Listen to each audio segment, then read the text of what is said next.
Good afternoon po, Doc. Should we start na po ba? Yes, please. Okay po. Okay. Okay. Nakikita po, guys?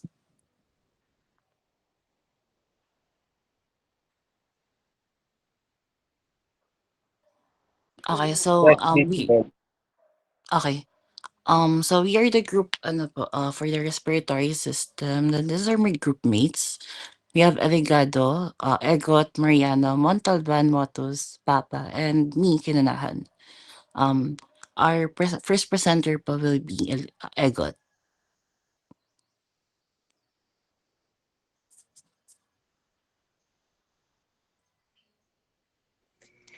Audible po ba?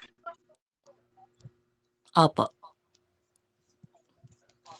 Okay, so for our learning objectives on this topic would be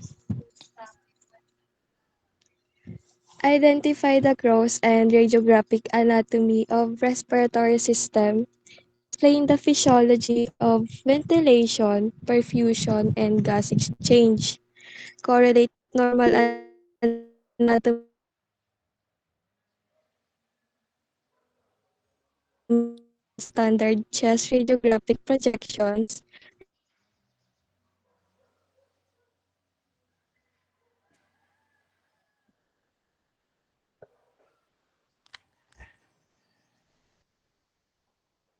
standard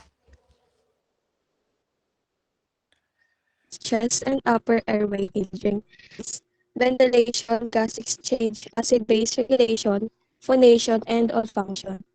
So basically, yung respiratory system is responsible for ventilation, which is yung process ng paghinga or movement ng air in and out sa lungs natin. Next is gas exchange, kung saan yung oxygen pumapasok sa katawan and yung carbon dioxide naman ay nilalabas. It also helps in acid-base regulation, meaning na maintain niya yung normal pH balance ng blood natin para hindi siya masyadong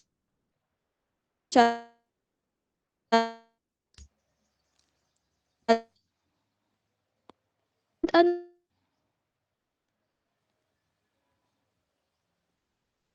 yung production ng sound, which allows us to speak. And lastly is all function, which is our safety function. So yung upper respiratory tract is mainly responsible for preparing the air bago ito makarating sa lungs. While yung lower respiratory tract naman is responsible for conducting the air and performing gas exchange. So for radiographic focus, nandito yung thoracic mascara, lungs, pleura, and mediastinum, diaphragm, and bony thorax. Now, in terms of radiographic focus, dito naman tayo nagpo-focus sa mga structure na makikita sa chest imaging na nag include dun sa thoracic mascara or yung organs inside sa chest natin.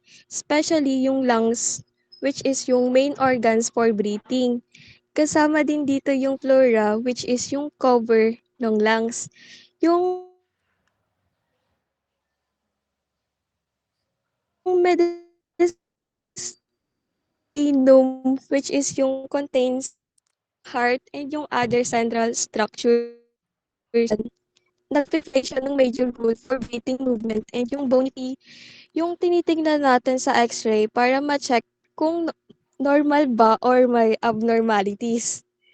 And last one is best first line exam, chest radiography, PA, and lateral when possible. So this is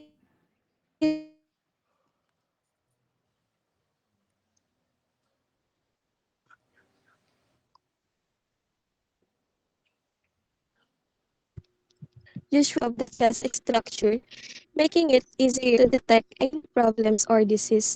Next po. Okay, wait lang, guys. Saan ba yung mute? Okay, so for upper versus lower respiratory tract, unahin muna natin yung upper respiratory tract. So dito, nag include yung nose and nasal cavity, paranasal sinuses, and pharynx. So basically, yung upper respiratory tract nag start dun sa nose and nasal cavity, which is yung main entry point ng hangin. Dito pa lang, nasisimulan na yung filtering, warming, and humidifying ng air bago pumunta sa lungs natin. Next is yung paranasal sinuses, which is yung air-filled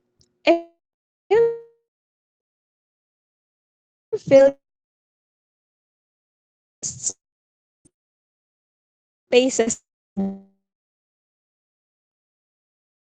the nose. Tumutulong sila sa paglalit ng also sa pag-produce ng mucus that helps trap dust and other particles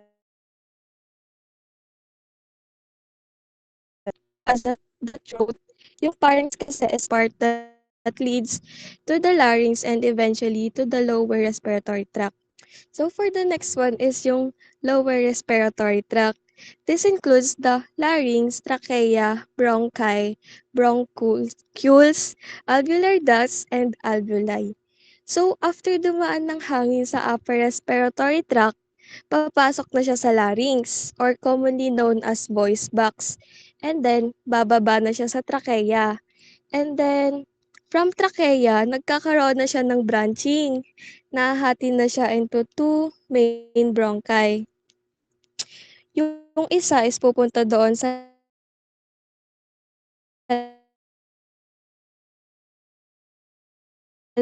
lung and yung other one naman is pupunta sa left lung.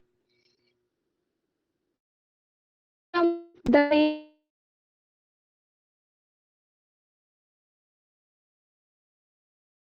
left, ito into lobar bronchi sa specific segments ng lungs.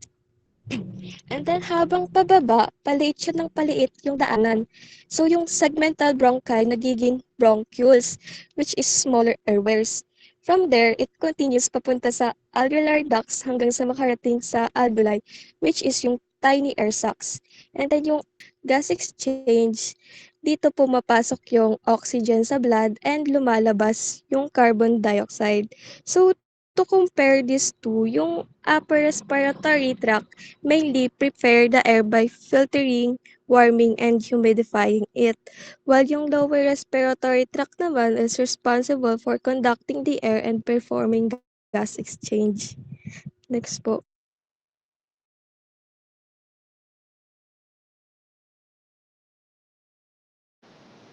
So, good afternoon po everyone. Dito naman po tayo sa thoracic cage and supporting structures. So, for bony thorax, um, part siya ng skeletal system na nag-act or nagpo-provide ng protective framework for the parts of the chest na may involvement ng breathing and blood circulation. And ang tawag sa mga parts ng chest na yon is the thoracic viscera na including si lungs and yung mga remaining thoracic organs na nakapaloob kay ni Justinome. For anterior view, makikita natin sa bony thorax na andun si sternum. And si sternum is nahahati sa tatlong division, which is sa superior portion, meron tayong si manubrium, and then yung large center portion is si body, and then sa smaller inferior portion is si xiphoid process. For superior view naman, makikita natin sa bony thorax na andun si clavicles na nagko-connect siya kay sternum, and andun din si scapula, and as well as yung 12 pairs of ribs na bumubuo sa thoracic cage na vessel. And then for the posterior view, andun si yung 12 thoracic vertebra. For supporting muscles naman, meron tayong dalawa, which are si diaphragm and si intercostal muscles. For diaphragm, siya yung principal or main muscle for inspiration or inhalation na large siya and dome-shaped structure na nagde-divide sa thoracic and abdominal cavities. Composed siya ng two halves and nire-refer siya as hemi-diaphragm. So during inhalation or inspiration kasi, si diaphragm is nagko-contract and nagmo-move downward. So as a result, nagka-create siya ng vacuum effect wherein yung air sa labas is naturally nag-rush in or pumapasok sa nose and mouth para mapunan yung empty space na nasa lungs.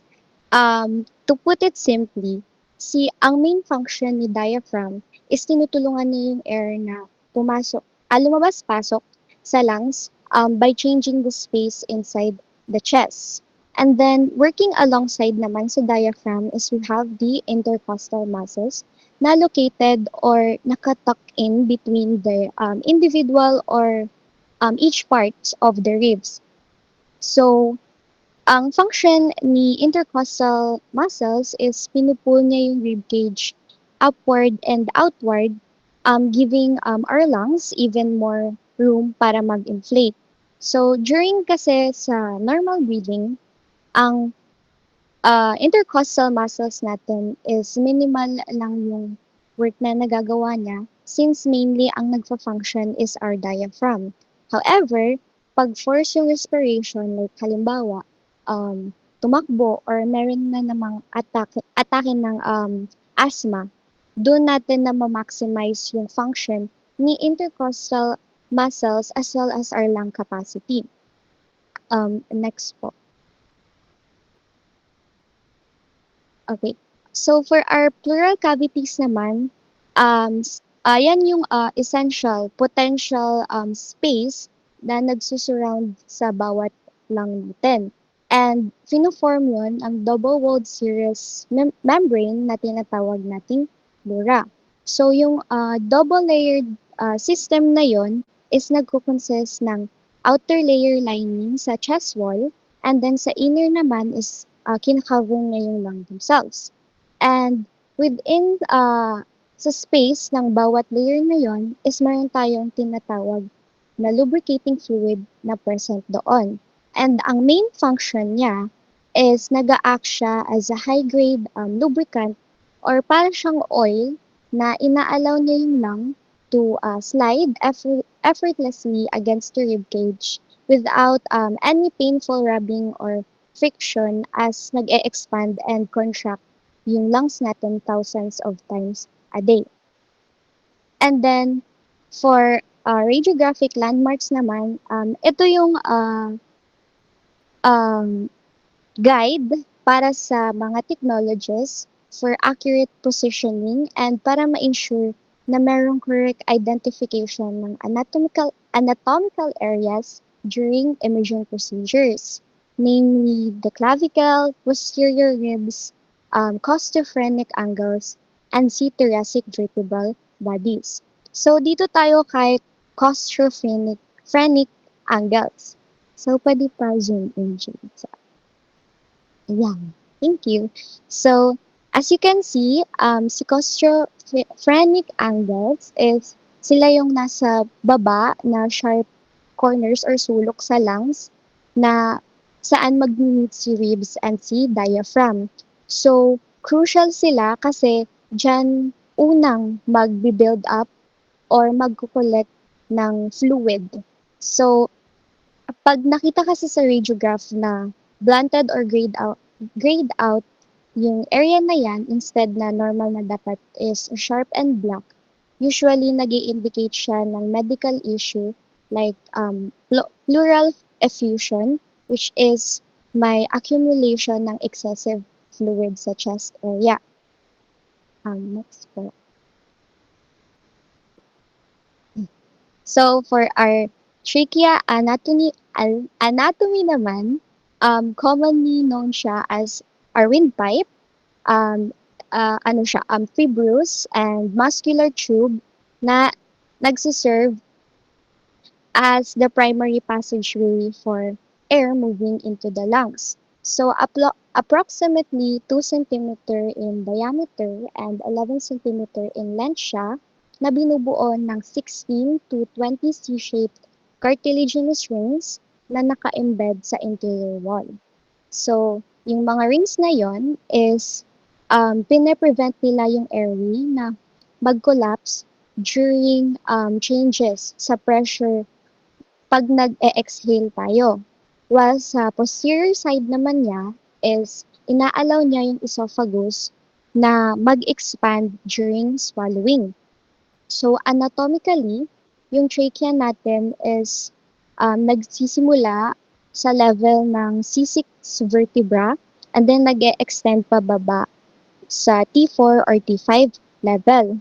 So, sa point na yun or sa level na yun, nade-divide si trachea into the right and left primary bronchi. So, sa division na yon or split ng trachea is meron tayong tinatawag na carina. So, si carina in radiography, essential landmark siya, particularly pag nag-verify tayo ng placement for endotracheal tubes. And then lastly, for our bronchial branching, um, ano siya, nagsisimula siya, as mentioned earlier, nagsisimula siya sa trachea kung saan nag-split na yon into right and left primary bronchi. So, may significance yung difference nila since the right main bronchus is wider, shorter, about 2.5 centimeter and more vertical. Thus, in contrast naman, sa left main bronchus is narrower, about twice as long as the right and more horizontal. Ang significance niya clinically is that pag may na-inhale tayong foreign bodies or food particles accidentally, is much more likely na nag-enter siya or bumara siya sa right bronchus since mas wider siya in diameter and more direct for vertical path.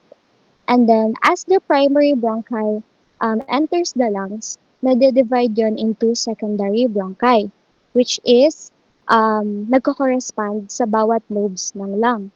Meaning to say, sa right lung, since meron tayong tatlong lobes, ang bronchus natin doon is nade-divide into upper, middle, and lower lobar bronchi.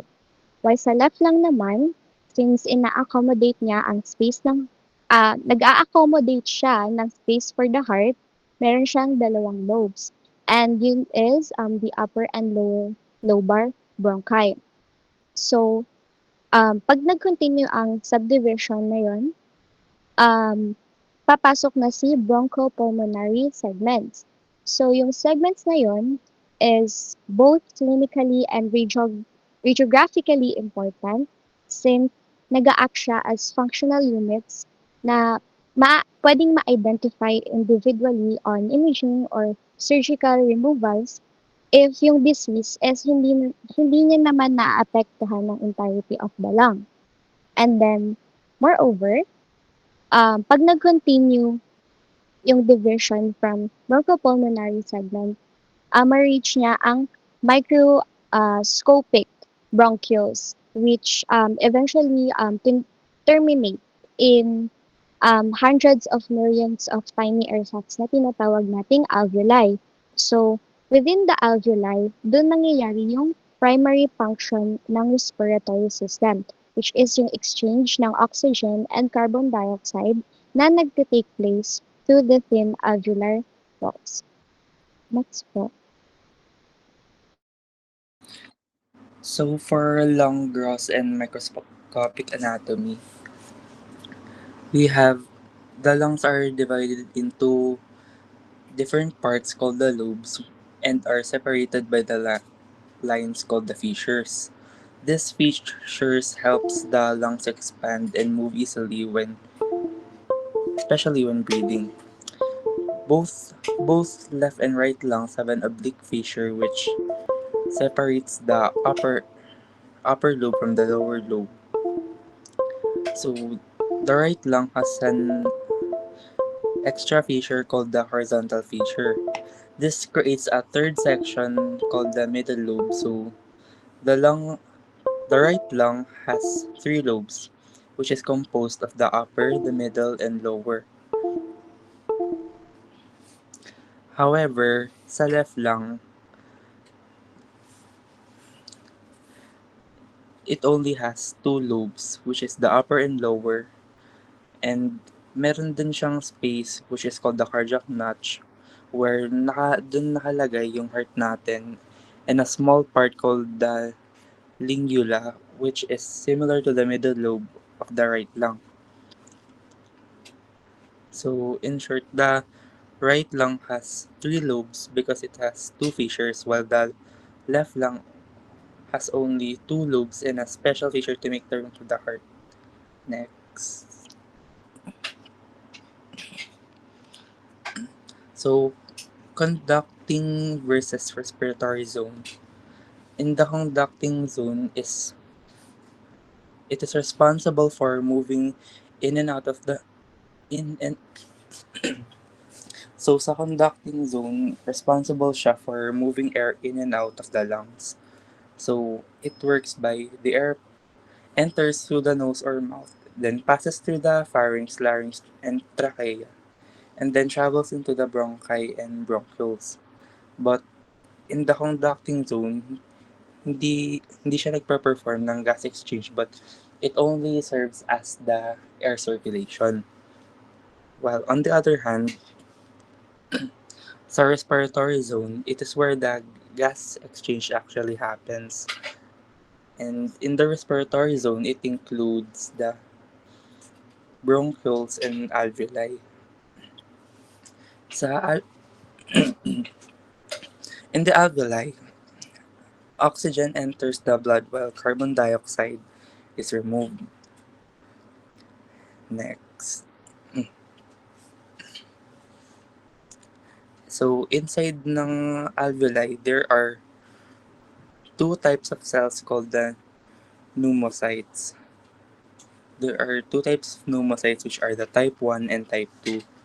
The type 1 pneumocytes are thin, flat cells that cover most of the alveolar surface, and its main function is gas exchange, allowing oxygen and carbon dioxide to pass easily between the air and blood. In the type 2 pneumocytes, ang difference niya sa type 1 is mas thicker siya and more rounder, and major function niya is to produce the surfactant, which is the substance that prevents the alveoli from collapsing.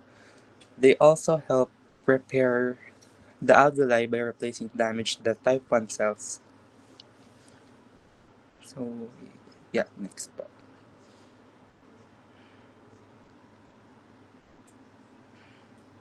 So for the pleura po, it is a thin double-layered serous membrane that surrounds each lung and lines the thoracic cavity. So in simple terms po, yung pleura po is like parang balot po siya or balloon ng lungs na nagfa-facilitating ng respiration by reducing friction po and the cushioning po the lungs within the chest cavity. So without pleura po, possible na magkakaroon ng friction na magkakos po ng painful and difficult to breathe.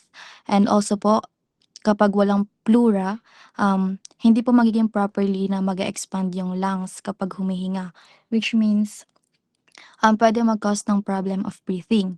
So the pleura po is divided into two layers that surround and protect the lungs, which are the visceral pleura and the parietal pleura. So the visceral pleura po, it directly covers the surface of the lungs.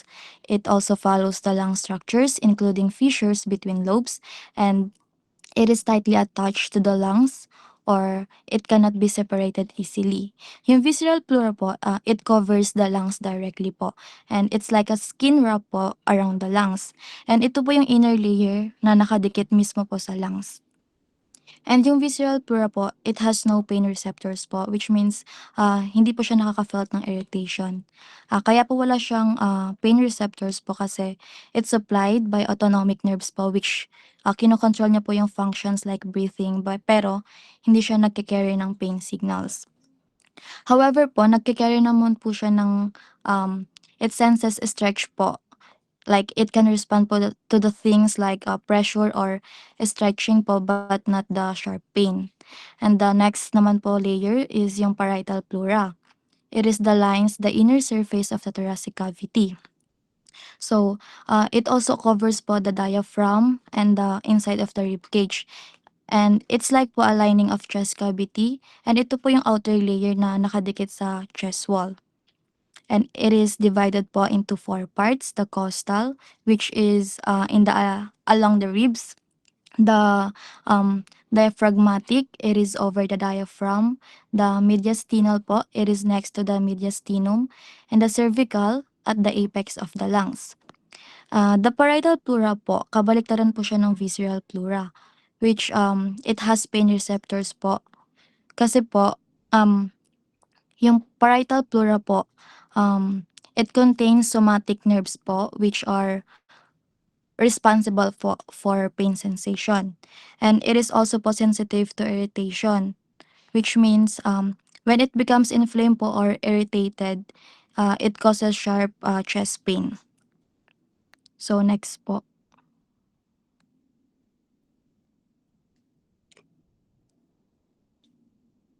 So there is a small space po between the two layers po na sinabi ko kanina, which is yung pleural space po or the cavity. It is the space between the visceral and parietal pleura. It is contains a small amount of fluid that allows smooth lung movement during breathing. And because of this fluid po, the lungs can expand and contract easily, and it helps reduce friction po when the lungs move during breathing. And it also creates negative pressure that keeps lungs from collapsing. Yung negative pressure po, mag-aak siya like suction na nag-hold ng lungs po against the chest wall. So, mape-prevent niya yung lung collapse. So, there are 2 clinical points po regarding sa pleural cavity, the pneumothorax and the pleural effusion. So, the pneumothorax po, yan po. This occurs po when there's an air po na nag-enter sa pleural space. Kasi po yung air, mariremove niya po yung negative pressure, which, di ba po kayo, kanina sinasabi ko yung negative pressure po is yung nag-hold ng lungs na para ma-prevent ng lungs collapse. So, kapag may air po na nag-enter sa pleural space, probably po mag-lead po siya ng lung collapse. Next naman po is yung pleural effusion. Nangyayari po yung pleural effusion po kapag there's too much fluid po na na-collect sa pleural space. Kasi yung excess fluid po, mako-compress niya yung lungs, and it makes hard to breathe po. So, probably po magiging cause siya ng difficulty in breathing. So, next po. So, the pleural recesses naman po. The pleural recesses, it is an areas in the pleural cavity where the lungs do not fully expand, and it is also act as reserved spaces for lung expansion. So, in simple terms po, like yung pleural recesses po, it's like a extra space po siya around the lungs na ginagamit during nagdi-deep breathing po tayo. Para kapag nagdi-deep breathing po tayo, hindi nasisikipan yung lungs natin, or hindi sumisikip yung dibdib natin, parang ganun. And these recesses po are important kasi syempre nag-aalaw po siya ng lung expansion, and these recesses also po the areas po where fluid can collect. So, pwede patanggal yung endotyping. Thank you. So, there's 2 types po, yung costodiaphragmatic recess and the costomediastinal recess. When it comes po sa costodiaphragmatic recess, it is located po between costal pleura or yung nasa ribs, and the diaphragmatic pleura wherein the diaphragm, and also po the lowest part of the pleural cavity. So, makikita naman po natin dyan, sa pinakababa po, yun po yung costodiaphragmatic recess. It is the largest and deepest recess po, and it is also po the first site of pleural effusion. While the costomediastinal recess po, yung sa gitna po siya ng between ng dalawang lungs. It is located between the costal pleura or the ribs and the mediastinal pleura. So, makikita naman po diyan yung costo-mediastinal na mas maliit siya compare sa costo-diaphragmatic recess. And sa costo-mediastinal recess po, mas more prominent po yung left side niya kasi nandun yung cardiac notch. And nag-a-allow din po siya ng additional lung expansion during nagde-deep breath po tayo. So for summarize lang po, yung costo-diaphragmatic recess po, siya rin po yung nagko-collect ng fluids. Wherein, it is clinically important po because syempre, it's where fluid builds up first po. Then yung costo-mediastinal recess, this mainly supports extra lung expansion. Next po. So, the mediastinum po. The mediastinum is the central compartment of the thoracic cavity located between the lungs. So makikita po natin sa mediastinum yung heart, yung great vessels or the aorta, superior and inferior vena cava, the pulmonary arteries and the veins, the trachea, the esophagus, and also po the lymph nodes and thymus. So regarding po sa clinical and radiographic points po, sa chest x-ray, dyan makikita po natin sa radiographs na um, yung mediastinum po nag-a-appears po sa central shadow.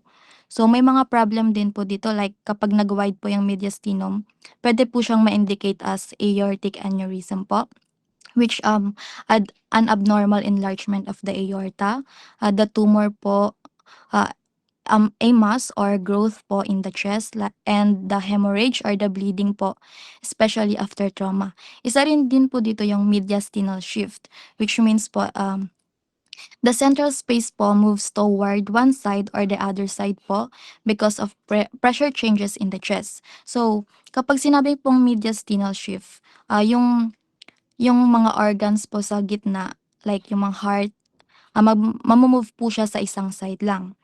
And nangyayari po yun kasi yung mediastinum po shifts po or to the left po siya or to the right. And ang cause po nun is yung pressure changes. Pressure changes po due to unequal pressure po inside the chest. And also po, this is an important sign po na potentially life-threatening problem na siya. So, next po.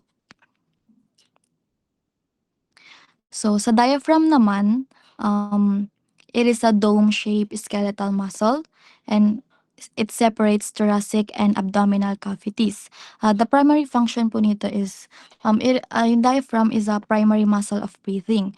So, when the diaphragm po nag-contracts po siya, it moves down.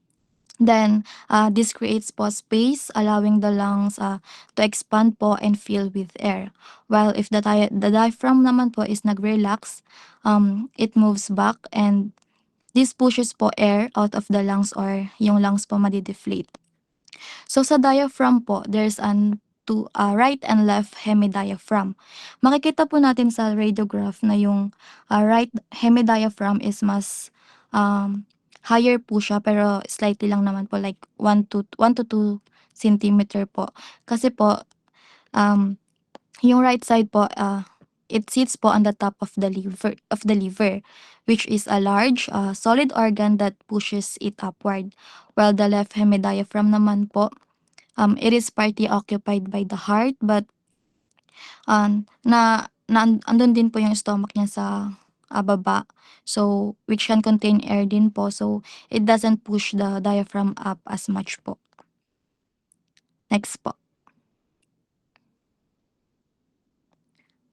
Sa sharp costophrenic or CP angle naman po, it is formed po between the diaphragm and chest wall. These are the angles po where the diaphragm meets the rib cage at the base of the lungs. So, ayun po yung dalawang arrow. Nakita naman po sa radiograph na yung diaphragm po nag-meet po siya sa rib cage.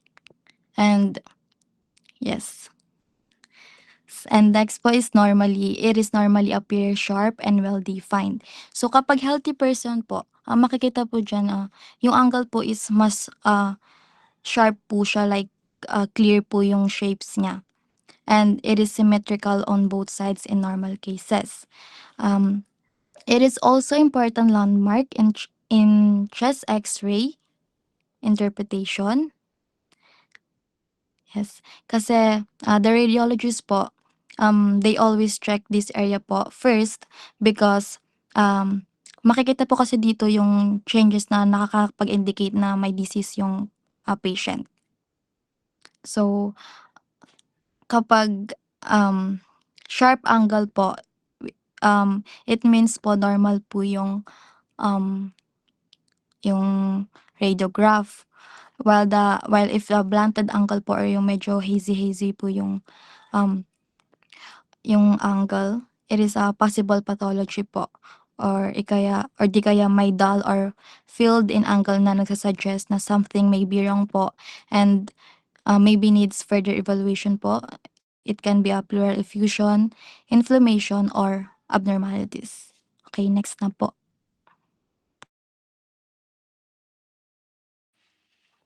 Good afternoon. Let's discuss the respiratory physiology. So, yung respiratory physiology, it is a study of how respiratory system function to support life.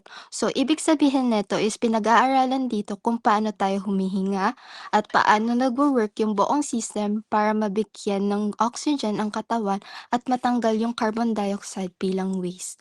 So, yung ventilation mechanics refers to how air moves in and out of the lungs during breathing. So sa madaling salita, ito po yung proseso ng pagpasok at paglapas ng hangin.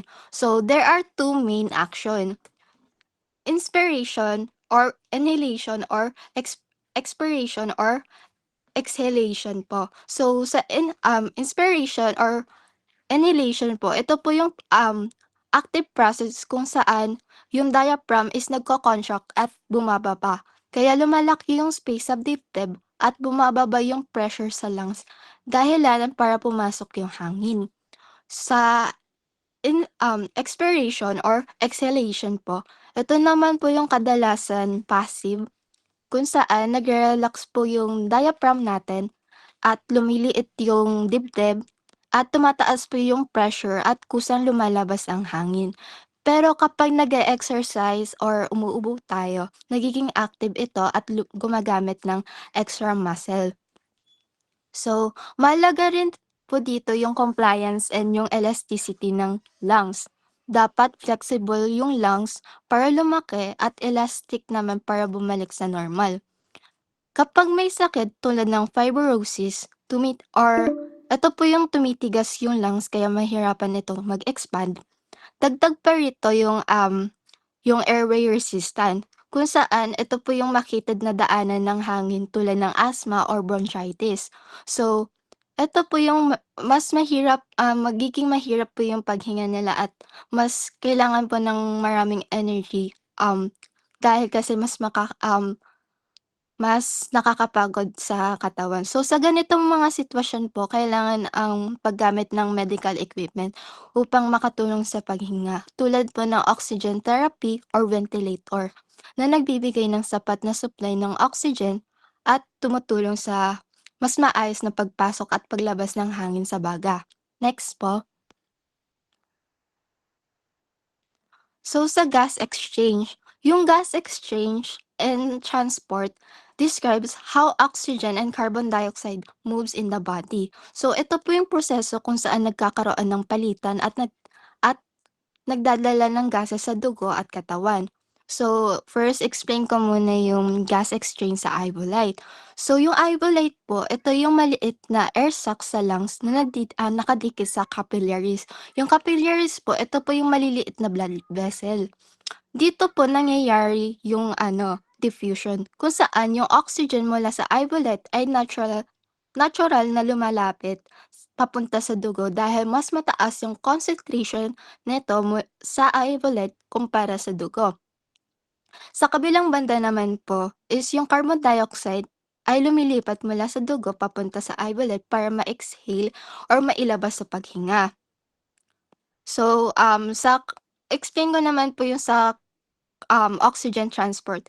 So, sa oxygen transport po, pagpasok po yung oxygen pagpasok na po sa dugo, So karamihan po sa oxygen is kumakabit sa hemoglobin, sa red blood cell, forming exohemoglobin.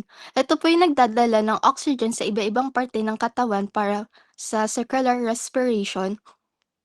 Ito po yung proseso kung nagbibigay ng energy sa mga cell.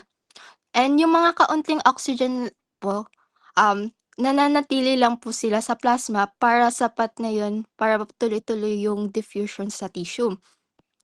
So, sa carbon dioxide transfer naman po, yung carbon dioxide is nag-e-exit sa cell at kailangan maibalik sa lungs. So, meron po tayong tatlong paraan. Una is yung nadi-dissolve sa plasma. So, maliit, onti doon is yung carbon dioxide natin is nadi-dissolve sa plasma. Next naman is yung carboamino compounds. Yung carboamino compounds, ito po yung carbon dioxide is kumakabit sa hemoglobin, pero hindi po siya same site ng oxygen para ma-transfer papunta sa lungs. 3 po is bicarbonate ions. Ito na po yung mostly ng carbon dioxide is kino-convert as bicarbonate sa plasma para tumulong sa enzyme na carbonate han ano anhydrate anhydrates. Ito po yung pinaka-main transport method ng carbon dioxide sa dugo. So, para sa madaling salita po, yung oxygen is namo-move siya sa alveoli to blood by diffusion where it binds sa hemoglobin in red blood cells. Kung saan po, yung oxygen natin is nagja-travel through blood to tissue and enters the cell kung saan nag-use to produce to energy or ATP. While sa carbon dioxide naman po, nagpo-produce siya in the cell to enter the blood in 3 ways. Yung tatlong ways na sinabi ko kanina is yung dissolved in plasma, attached to hemoglobin as carboamino compounds, or convert into bicarbonate ions. So the blood then carries the carbon dioxide back to the alveoli where it diffuses into the lungs and exhale to the body. So sa ganito pong paraan, tuloy-tuloy ang supply ng oxygen sa katawan at maayos ang pagtanggal ng carbon dioxide. Dahil dito mahalaga ito para sa normal metabolic function at proper pH balance ng dugo. Next. So, ventilation perfusion match. So, sa ventilation perfusion, VQ matching refers to the balance between airflow or ventilation and blood flow for perfusion in the lungs. So, ibig sabihin nito is dapat balance yung hangin at dugo para efficient yung gas exchange sa alveoli, kung saan nagaganap yung paunahing palitan ng oxygen and carbon dioxide. Yung ventilation, ito yung hangin na pumapasok sa alveoli. Perfusion naman po, ito po yung dugo na dumadaloy sa pulmonary capillaries na nakapalipot sa alveoli. So sa ideal na kondisyon, yung VE ratio ay dapat is 1. Ibig sabihin, kailangan pantay yung ventilation and perfusion kaya optimal yung oxygen delivery ng dugo. Kapag merong VE mismatch, may possibility na may hangin pero kulang ang dugo or dead space. Ibig sabihin nito is hindi lahat ng oxygen sa alveoli ay nai-transfer sa dugo. Next is yung may dugo po pero kulang sa hangin or shunt. Ito po yung dugo na dumadaan sa alveoli pero hindi natutustusan ng oxygen. Dahil dito, bumababa yung oxygen level sa dugo or nagkakaroon ng hypoxemia. Kahit na normal yung itsura ng chest x-ray, ilan sa mga karaniwan ng sanhi ng VQ mismatch ay yung pulmonary embolism. Ito po yung bara sa pulmonary artery, kaya yung alveoli natin is may hangin pero walang dugo na dumadaan. Pulmonia, ito po yung alveoli na filled with fluid kaya may dugo pero kulang sa hangin. or chronic lung disease, ito po yung tulad ng COPD or asthma, ito po yung nagiging irregular yung airflow and blood flow. So, malagang maintindihan natin yung konsepto na ito kasi naipapaliwanag dito yung kung bakit may mga pasyente na merong mababang oxygen kahit wala namang malinaw na problema sa imaging. Nakakatulong din po dito sa pagplano ng treatment tulad ng supplementary oxygen or medications para ma-improve yung airflow and perfusion. Next po. So, yung neural control of breathing. So, ang neural control breathing is ito po yung paraan kung paano kinokontrol ng utak ang paghinga natin upang matiyak ang sapat na oxygen at maalis yung carbon dioxide sa katawan. So, ibig sabihin nito is yung utak ang command center ng respiration. So, i-discuss ko yung central neural control or respiratory drive. So, yung medulla natin is nagsaset siya ng basic breathing rhythm.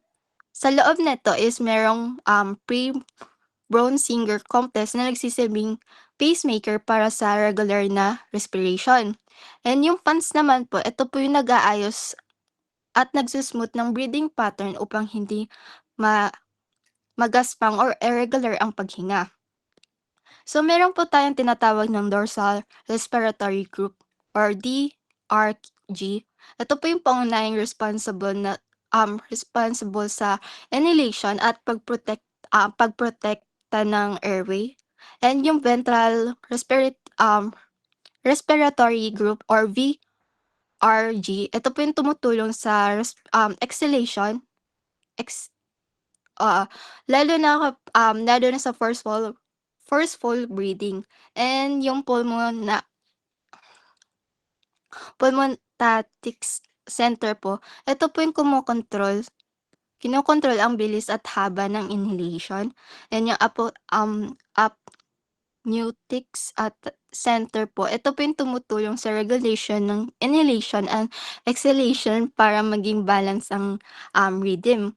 And yung lastly, yung cortex, ito po yung nagbibigay daan sa voluntary control tulad ng pag-hold ng breath, pagsasalita o pag-awit. So, sa sensory input system naman po, ito po yung rate at depth ng paghinga ay naa-adjust base sa mga chemical and mechanical signal.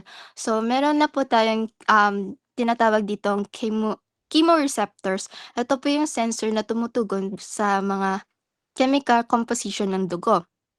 Andun po yung central chemoreceptor and peripheral chemoreceptor. Yung central chemoreceptor, ito po yung dun po sa medulla. Ito po yung sensitive sa carbon dioxide at pH sa cerebrospinal fluid. Kapag tumaas po yung carbon dioxide or bumaba po yung pH or mas acidic, na-activate po yung respiratory center para maging maginhawa po yung paghinga. Tapos yung peripheral chemoreceptor naman po, carotid or aortic bodies, ito po yung tumutugon sa oxygen and carbon dioxide and pH sa dugo. Ito po, mahalaga po ito dahil kapag bumaba po yung oxygen sa dugo tulad ng high altitude or respiratory disease. Next po is yung mechanoreceptors. Ito po yung sumusukat sa expansion ng lungs at tumutulong sa pagpigil ng overinflation or hearing bureau reflex po. And next po yung irritant receptors po. Ito po yung nagre-react sa mga alikabok, usok, or chemical reactants. Kaya nagdudulot po ito ng reflex tulad ng coughing or sneezing. And next po yung metaboreceptors. Ito po yung aktibo 'to tuwing kapag nag-e-exercise tayo kasi tumutulong po 'to mag-adjust ng breathing rate natin ayon sa metabolic demand ng muscle. So, next po.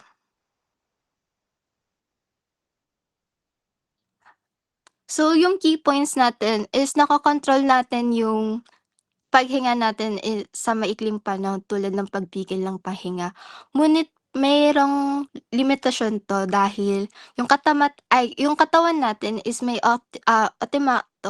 automatic control system na nagbumula sa brain. Pag kasi matagal natin pinipigil yung paghinga natin, mas tumataas yung carbon dioxide sa dugo and bumababa yung oxygen kaya na-activate yung respiratory center sa utak na kusang nagpapahinga sa atin kahit hindi na natin sinasadya. Dahil dito, hindi natin kayang pigilin ang paghinga ng matagal. So, yung diaphragm and ang intercostal muscle, ito po yung ang gumagalaw upang maisagawa yung paghinga natin. Pero naaapektuhan ang bilis ng paghinga sa iba-ibang factors tulad po ng exercise, anxiety, or high altitude po. Sa normal na kondisyon, ang isang adult po ay humihinga ng higit kumulang na 12 hanggang 20 breath per minute po. Next. Para ako nagraramdam. Good afternoon po. Itutuloy na lang po namin yung presentation sa panibagong meeting po since under a minute na lang po yung natitira sa meeting natin.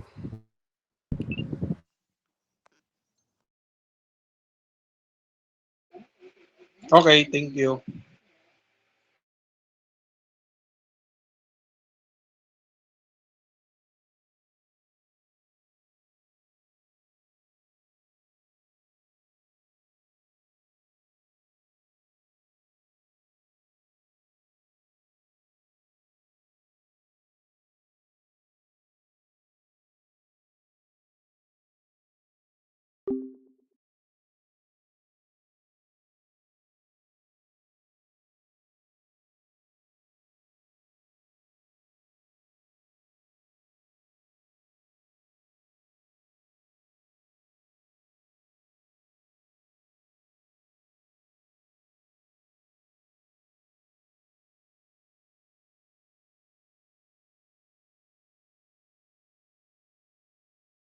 Pasuyo po sa naka-on yung mic. Thank you.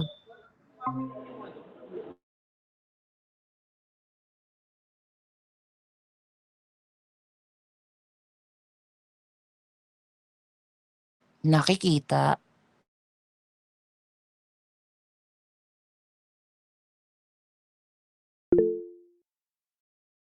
Okay. So, good afternoon po ulit. Next is, papunta na po tayo sa radiographic anatomy. So, first is PHS or the posterior anterior projection. So, it is the most commonly used projection for a chest x-ray of an ambulatory patient. So, ito yung pinaka-normal projection na ginagamit ng mga rad techs sa mga patients na nakakatayo and nakakalakad. So, in PA view, the x-rays passes from the back or the posterior view to the front or the anterior with the patient's chest against the receptor. The next, there are so many advantages of the PA projection to a chest x-ray. It completely demonstrates the lungs from the apices or the top portion of the lungs up to the costophrenic angles or the V-shaped intersection of the diaphragm. So, makikita po natin din sa image, yung apices po is yung pinaka-top portion ng lungs na minsan na tatakpan po ng clavicle. So, kaya may iba rin pong view to para makita na maayos yung apices. Then, yung costophrenic angles naman po is yung V-shape dito po sa part ng diaphragm and the cavity wall. So, hindi siya makikita if there's a liquid sa lungs po natin or may pneumothorax po. Ay, may pleural effusion po. So, next is PHS X-ray also minimizes heart magnification, creating better visualization of pulmonary vessels and also better inspiration, which are all important in examining the lungs. So, kaya PHS po yung PA projection po yung ginagamit sa normal X-ray, chest X-ray, kasi ano po yung size ng heart, true size po. And unlike pag naka-anterior AP view po, na nagma-magnified po yung heart natin. Then next is, it is commonly used for ambulatory patients to detect respiratory infections like pneumonia and tuberculosis. Next. Lateral chest. Lateral chest X-ray is taken from the side, commonly with the left side against the receptor. So, sa lateral chest po, left side po yung nakadikit sa image receptor. Since yung heart natin is hindi naman po nasa middle part ng ating lungs. So, mostly po ng part ng heart natin is nasa left side. So, kaya left side po yung nakadikit sa image receptor para accurate pa rin po yung size ng heart natin. This projection shows the retrosternal space and the retrocardiac spaces. So, makikita po natin dun sa image, yung retrosternal space po is yung black space po sa ibabaw ng heart. So, it is the space between the mediastinum and the ascending aorta. Then next is yung makikita naman po natin sa baba ng heart po yung retrocardiac space. So, ayan po yung space between the vertebral column, specifically yung thoracic vertebrae po natin and the heart. Next is lateral chest X-ray is commonly used to visualize the posterior view of the costopenic angles, also to localize lesion by its depth and location, and to detect pleural effusion. So, makikita rin po natin sa lateral view yung costopenic angles ng diaphragm. So, sa image po, makikita po natin yung posterior and anterior view ng costopenic angle. Then, ito rin po yung ginagamit para ma-detect yung mga lesions by the depth sa lungs and kung saang lobe ng lungs po. Then, ayun nga po, sinabi ko nga po, hindi po viewable yung costopenic angles if may pleural effusion po, since mawawala po yung V-shape angle dun sa diaphragm and the cavity chest wall if may liquid yung ating lungs. Next. Next is AP chest, or the anterior posterior projection. It is commonly used for portable trauma, ICU or intensive care unit, and non-ambulatory patients. So, ginagamit tong AP chest sa mga hindi nakakatayo or mga na-aksidente na patient. So, palagi pong naka-supine position yung patient pag naka-AP chest. In AP view, the X-rays passes from the front to the back with the detector behind the patient's back. Then next po. I-add ko lang po sa AP view. Yung AP view po is hindi masyadong ginagamit for chest examination since magnified po yung size ng heart natin and pati yung diaphragm. Next, portable and special chest projection. Portable AP chest X-ray is only performed using a mobile unit. It is usually used for critically ill or immobilized patients. So, ginagamit yung portable chest X-ray sa mga patients na hindi na nadadala sa radiology department. So, sila yung mga nasa ICU or even nasa emergency room. Sila yung ginagamitan ng portable. Then next is portable AP usually results into increased magnification of the heart and lower aspiration. So yun nga po, katulad lang po ng AP view, sa portable AP view is increase po yung size ng heart and hindi po na ma-maximize yung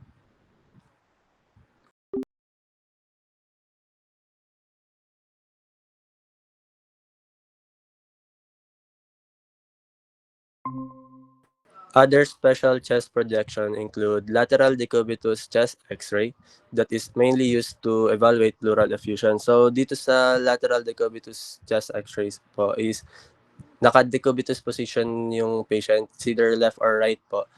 Then makikita po dito, ma-evaluate din po dito yung pleural effusion. Makikita din po if may liquid dun sa lungs. Yun po. Another special chest projection is expiratory chest x-ray. It is used for air trapping and to detect small pneumothorax. So ginagamit po itong projection na to para i-examine yung lungs. So pag yung air trapping po kasi is mag-inhale po yung lungs, then pag may na-trap na air po dun sa pleural cavity, then madedetect po na may complications sa lungs. Then next is yung small pneumothorax naman po is pag may abnormal air dun po sa pleural space. Next, oblique view is Oblique view is usually used to examine the ribs and to visualize specific pulmonary masses. So oblique view naman is mostly ginagamit lang para sa examination ng ribs. Then makita rin natin later sa image yung pulmonary masses na nag-stand out pag oblique view yung gamit. The next is apical lordotic view or apiation. It is used to visualize the apices of the lungs that were commonly covered by the clavicle on a normal PA chest X-ray. Next. So ito po yung examples ng mga special chest projection. So yung una po is yung portable chest X-ray. Then yung nasa gitna po, ito po yung apical lordotic view. So ayan po yung apices, yung top portion ng lungs.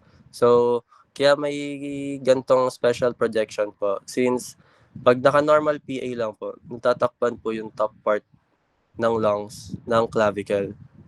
So ginagamit po to para ma-view yung apices ng lungs. Then next is yung lateral decubitus chest x-ray. So ayan po, naka-decubitus position po yung patient dyan. Next. Punta naman po tayo sa positioning principles. So first is, it is widely preferred to be in erect position in chest x-ray. It is to show air fluid levels and show the whole diaphragm excursion. So pag nag-chest x-ray naman po tayo, mapapansin po natin, lagi po tayong nakatayo. And yung normal position po natin is naka-PA. So, kaya po nakatayo yung, pre-prefer na nakatayo yung patient pag chest x-ray is para makita po yung buong lungs and yung ating thoracic cage. Kasama na rin po yung movement ng ating diaphragm.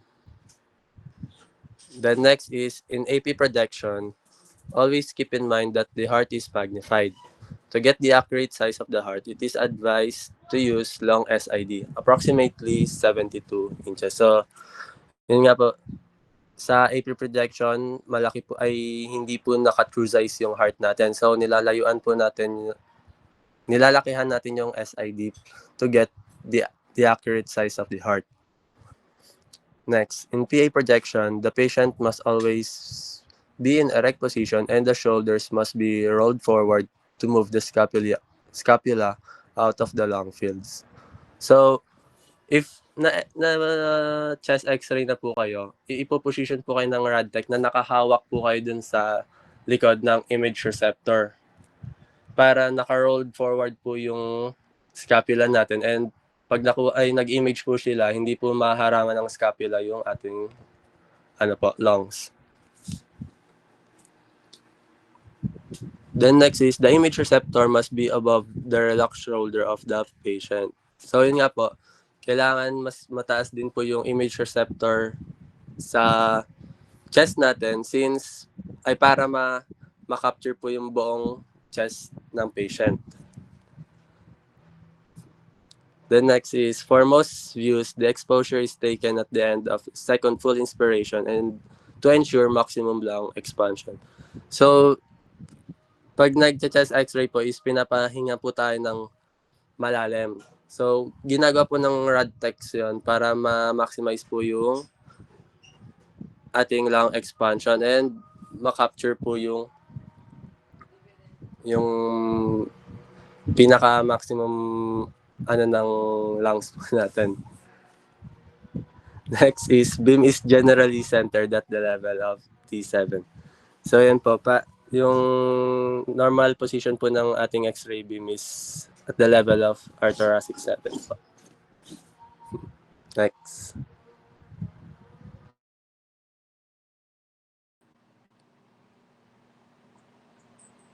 Ayan, may audible na po.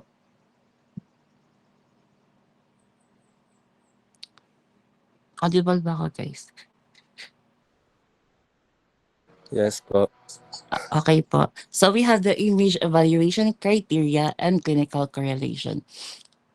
Okay, so up to this point, we discussed the structure and function of the respiratory system, the position of patients for imaging, and now we're going to talk about how we actually assess those images and identify diseases. So, ayan, so at first, we will have a standard muna for us to get the optimal image na need.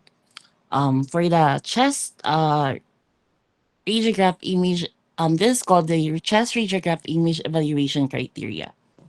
So there are 5 main things we need to check. So first is the full coverage. So did the image capture the entire lungs from the top or the apices to the bottom corners, the costophrenic angles? Ito po, from top to bottom.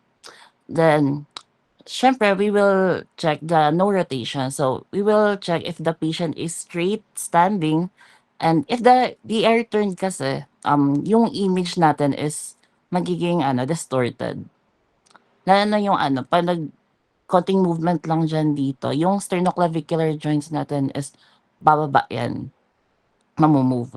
For number 3 is the adequate inspiration. Did the patient breathe in deeply? Yun nga yung kakasabi lang kanina. On a good PA view, we should see at least 10 posterior ribs above the diaphragm. And 4 is the proper exposure. So, is the brightness correct? So, we should be able to faintly, see the spine through the shadow of the heart. So, ayun, nakikita naman siya. Ayan, ito yung example natin. Si heart, nakikita, yan. Nakikita yung spaces dyan between. And for the last, number 5 is, are the edges of the diaphragm and the blood vessels clear and not blurry? So ito yung diaphragm natin. So as you can see, this is a normal chest x-ray of the female. Ayan. So maayos naman siya tingnan. Walang problema. So ayun. Ay, sorry. Hindi ko pala tanggal. Ito, we have the quick guide visuals lang before I go to the identifying diseases. So, ito, for us to madaling ma-identify. So, ito yung sinasabi, in-introduce kanina ng mga group mates ko, yung atelectasis. Ito yung difference nila. Ito yung normal lang with the normal alveoli.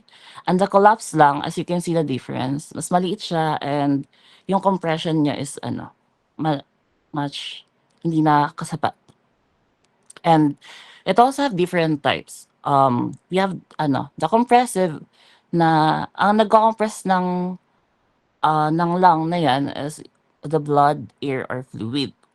For the obstructive naman, lumiit siya kasi or nag-collapse yung lung kasi na-obstruct yung oxygen supply natin or kaya yung blood yung kailangan pumasok. And the contraction, due to the lung scarring naman yan. So, outside naman siya. Very external in terms of the so around the lungs. So, nagko-contract siya. And this is the pleural effusion. So, yung pleural effusion na explain din naman siya kanina. So, ito lang yung itsura niya.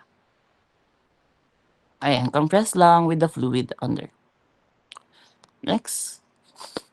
Ayan, dito muna tayo sa pneumonia. So, ito yung difference nila. So, may airspace filled with fluid.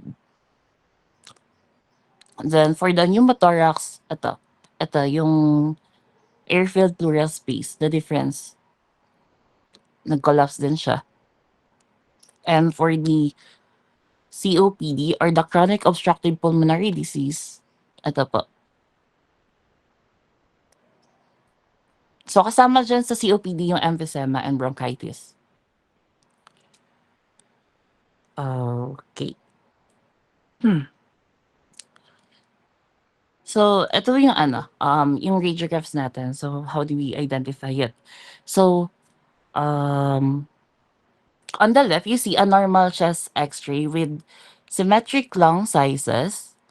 On the right, you see a lung with atelectasis. Notice the differences. The affected lung looks smaller. The tissue lines called fissures are shifted towards the collapse. Ito, nag-collapse siya. And the diaphragm on that side is higher than the normal. Since nagkaroon nga ng collapse pataas, nag-shift. Siyempre, yung diaphragm natin tataas din. Ayan. So this happens when air can't get into a part of the lung, causing the air sacs to deflate like a deflating balloon. Recognizing this helps us find blockages in the airways early. Ayan. For next is pleural effusion.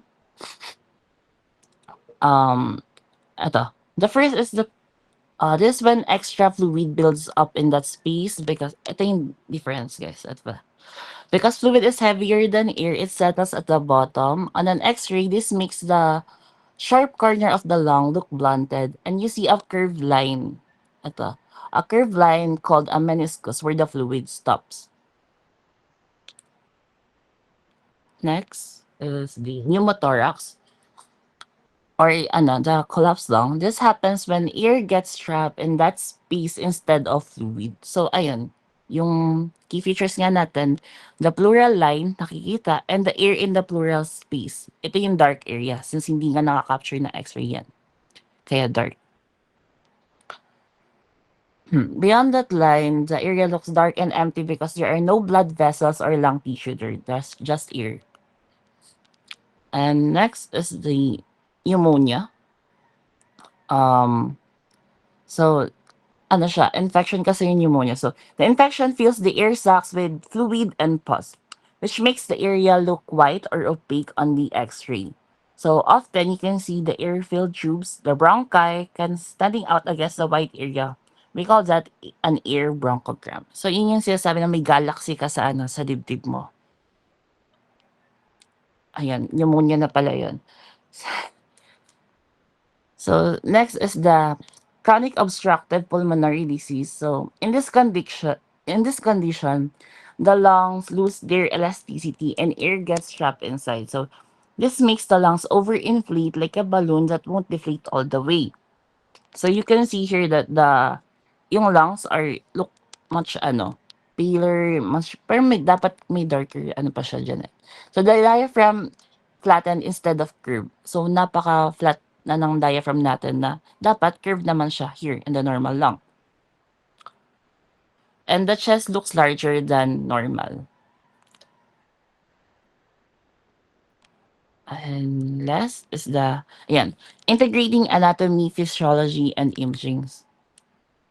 So first, I want to bring everything together with a summary. Summary na po ito. Why do we need to correlate anatomy, physiology, and imaging? So this is because they are all connected in a chain.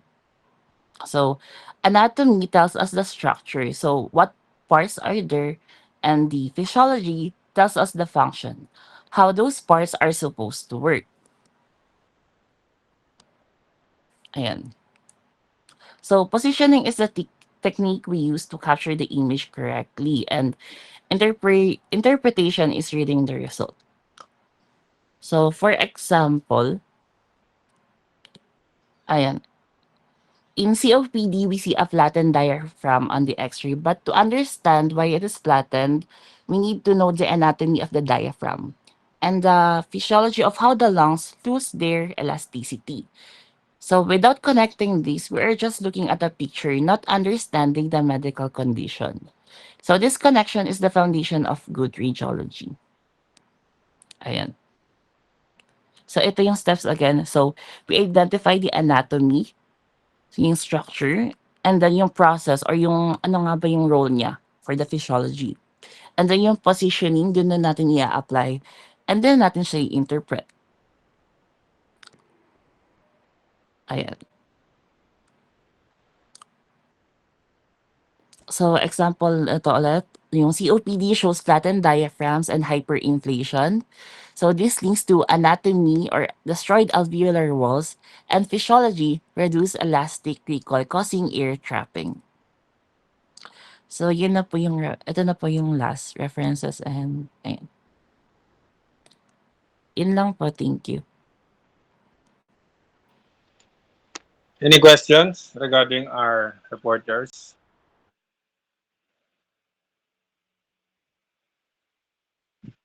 So for questions, no? Since na-discuss yung lung surfactant, so ilang taon na de-develop ang lung surfactant at the age of gestation? Fetal age of gestation? Ilang taon? Para saan ba ang lung surfactant?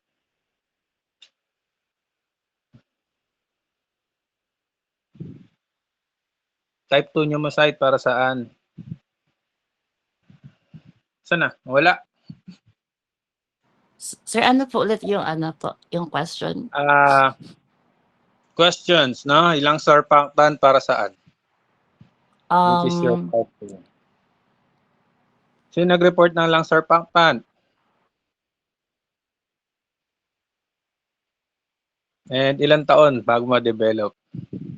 At the age of gestation. Ibig sabihin, nasa tiyan pa yung baby, ilang taon na de-develop, o ilang weeks, no? Develop.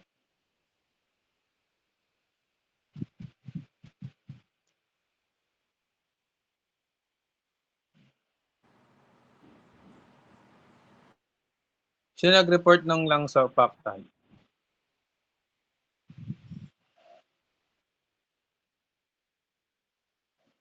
Papa, naalala ko ikaw yon.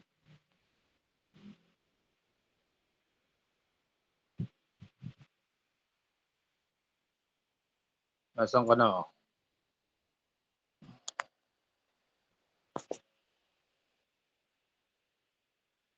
Age of gestation, ilang taon, lung surfactant, type 2. Para saan ba yun? Sir, pwede po ako na lang po sumagot. Sige, sige. Sige, Jason. Okay. So yung ano po, lung surfactant po, ito po yung nag-lower ng surface tension with the alveoli of the lungs po. Yung primary role niya po is to prevent alveolar collapse. Yung atelectasis nga po during exhalation, increase, and it also increase compliance to reduce the work of breathing and naging defense din po siya in terms of against pathogens po. And during pregnancy po, 11 to 12 weeks po during pregnancy natin siya nade-develop. 11 to Starting 12 around, starting around 24 weeks gestation Yeah, and 24 reaching weeks. at, okay, to normal breathing po around 35 to 36 weeks gestation. Okay, good. So, if ever, no, nagpapa-babygram sila, no, so baby, papa-x-ray. So, huwag na kayo magtaka, if ever premature yung baby, so talagang pinapa-x-ray nila, especially babygram, ganyan, i-check nila yung lungs din, kasama na rin doon. Huh? So, another one, yung expansion, no, expansion, yung lungs expansion. So, if ever may emphysema, so, anong may distraction? Anong pneumocyte na nasisira sa kanila? If ever nakita kayo ng patient na may emphysema, like pink poppers, kung tawagin nila pink poppers, kasi they are fully oxygenized, no? Pero, ang problem sa kanila, sira yung what? Anong sira sa kanila? Type 1 o type 2 na pneumocyte? Type 2 po. Type 2 pneumocytes. No, yun ang sira. Kasi collapse yun eh. Kaya pag may x-ray kayo and then nakita nyo may emphysema siya, nakikita nyo talagang parang blurry yung vision, parang maraming guhit-guhit, no? Ganun yung itsura na lang sila. I will show you by April. So, thank you for reporting. No, ang ganda ng report. Actually, maganda yung mga report nyo. Kaya naman pala, kala ko hindi eh. So, naintindihan ng anatomy. Anatomy. Radiologic anatomy. So, sooner or later, guys, siguro, mga board top-notchers na kayo. Kasi sa anatomy pa lang, alam na ang gagawin. No? Very good reporters. Okay? So, ilan naman ang questions ko, no? Yung mga important questions to ask.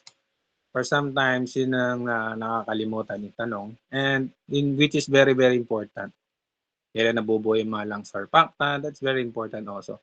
And very nice reporting regarding to the positioning, no? Yung mga positioning o paano ipoposition ng patient, kung how to maneuver them, no? In getting a better view, especially in the x-rays. So always remember that the radiologic technologies, we are team, no? Di lahat may kita ng isang doktor if ever wala ang exhausted na radiologic technologies. What do you mean by exhausted? Ibig sabihin, pagod, no? Finding better view for the doctors. That's why exhausted na. Na-exhaust, napagod na. So, thank you for the reporters. By next week, reporting ulit. And then, exam na pala by next week, no? So, study about GIT. Okay? And yung drawing ng GIT and RESP. Okay? Huwag nyo kakalimutan. And yung reference natin, of course, dalawa lang naman, Bondredger and Merrells, no? Yun yung para sa practical natin. Para hindi na maligaw. Okay? Doon lang din ako kukuha. So, yung chest x-ray, no, nakakatuwa kanina. Sabi ko, tuturo ko paano magbasa ng chest x-ray. Pero, alam na, no, na-report na rin eh. So, sabi ko, ayos ah. So, always remember, pag titingin ka sa chest x-ray, A, B, C, D, E, no? But A, B, C, D, E is for A for airway, B is for what? A is for airway, B is for bone, C is for what? Circulation, no? The circulation of blood. So, D, ano yung D? The diaphragm. They will check also the diaphragm. And E for evaluation, no? Okay? And A, B, C, D, E, F. F pa nga eh. Para saan yung F? If there's any foreign, no? Foreign body na merong nag-sludge, no? So, always remember, saan madalas nagkakaroon ng foreign body aspiration? Saan madalas? Or saan bronchi?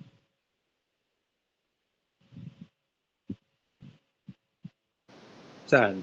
Right bronchi po. Right bronchi, no? Kasi because the right bronchi is bigger, wider, and more horizontal. Tama? Kaya doon madalas, no? Very good example, lagi nila ni-example dyan, lalo na sa surgery books. No? So Swartz, ang ini-example na peanut, no? Mani. Kasi minsan, di ba, yung mga tao pag kumakain ng mani, minsan di ningunguyak, nilulunok na lang. Di ba? May mga ganun tao eh. So if ever, minsan, pumabara yun, nag-sludge. Okay? So, I hope you understand everything. So, konti lang talaga tatanong ko kasi well explained naman. No? The reporters are good from the beginning until to the last reporter. Very good job, no? Ganda ng ng report, no? So susunod na reporters, ganun din dapat, okay? So sa GIT, I think kulang lang ng konti dun sa sa positioning, no? Yung mga radiographs. Pero again, ang radiographs natin, Merrell and Bondredger lang naman. Okay? Pagdating sa ibang lecture, okay naman sila. So yun lang naman ang nagkulang. Pero the rest, very good reporters. So thank you for listening also. Okay guys, thank you for your time. So we can call it a day. Thank you guys. See you next week. No? See you next week. So we can call it a day na. Okay, take care. Bye.